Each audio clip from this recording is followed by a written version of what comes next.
2023 డిసెంబర్లో మద్యం అమ్మకాలు 25,83,530 కేసులు అమ్మకాలు జరిగాయి అధ్యక్ష. అలాగే బీర్ల అమ్మకాలు తీసుకుంటే 6,40,370 కేసులు బీర్ల అమ్మకాలు జరిగాయి అధ్యక్ష. అదే 24లో ప్రభుత్వం నిర్వహించకుండా ప్రైవేట్ వ్యాపారుల చేతులకి ఇచ్చాక లిక్కర్ అమ్మకాలేమో అంటే 24 డిసెంబర్లో 30,46,362 కేసుల అమ్మకాలు జరిగాయి అధ్యక్ష. బీర్లేమో 9,11,815 కేసులు బీర్ల అమ్మకాలు జరిగాయి అధ్యక్ష. అంటే లిక్కర్ అమ్మకాలేమో 18% పెరిగాయి అధ్యక్ష, బీర్ల అమ్మకాలు 40% పెరిగాయి అధ్యక్ష. వైసీపీ సభ్యులకి కొన్ని డిపార్ట్మెంట్స్ మీద మీరు ప్రశ్నలు వేయకపోతే మీకు గౌరవం ఉంటుంది. లిక్కర్ మీద ప్రశ్నలు వేయడం ఏంటి అధ్యక్ష?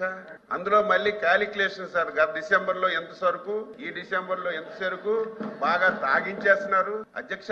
5 సంవత్సరాలు ఒక్క బ్రాండెడ్ లిక్కర్ ఈ ఆంధ్రప్రదేశ్ లో దొరికింది అధ్యక్ష.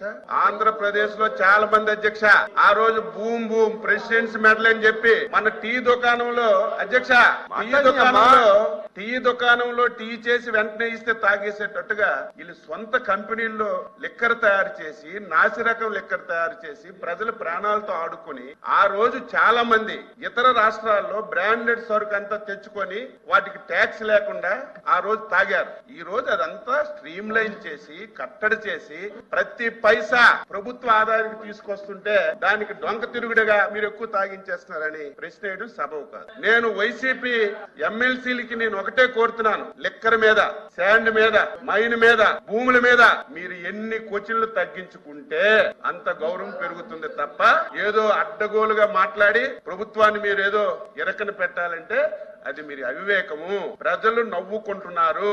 వైసీపీ సభ్యులు లిక్కర్ మీద క్వశ్చన్ వేసినా, ఇసుక మీద క్వశ్చన్ వేసినా, మైన్స్ మీద క్వశ్చన్ వేసినా, ల్యాండ్స్ మీద క్వశ్చన్ వేసినా నవ్వుకుంటున్నారనే విషయం మీరు గుర్తుపెట్టుకోవాలి.